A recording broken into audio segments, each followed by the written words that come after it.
also how come you came to Bell Buckle. And of course this will be an up-close video, so you might want to retell a little bit about that. Well, should I tell about how I found out about Bob Webb? Oh, sure. That would be great. My brother in Nashville had a friend, Bill Doak, who came to Webb School, and he told Bergen, my brother, that he had a math teacher he thought I'd like.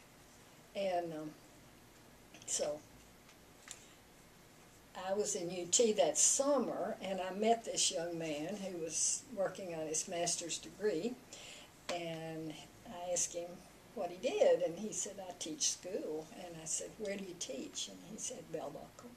And I said, what do you teach? And he said, math. And I said, is Bill Doak in your class? And he said, yes, he is. So I wrote my brother and said, tell Bill I've met his math teacher.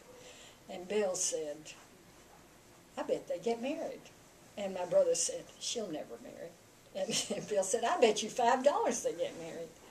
And so when we got married, Bill said, Bergen, you owe me $5. And Bergen said, I'm not going to pay you, Bill, because if they hadn't gotten married, you'd say there's still a chance. And you wouldn't pay me. But anyway, we did, and that was nice.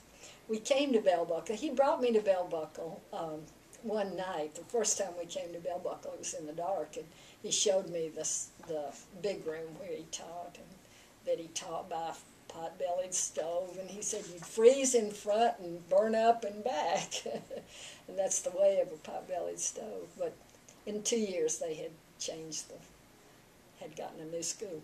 But when we first a new building. When we first came to Bell Buckle, it was election day. This was before we were moving in, and Bob went down to vote. And the man it was at the post office, and he said, where's your wife? And he said, well, she's not a resident yet. And he said, doesn't matter, she's going to be, bring her on down. But I didn't vote. But I felt very welcome from the beginning.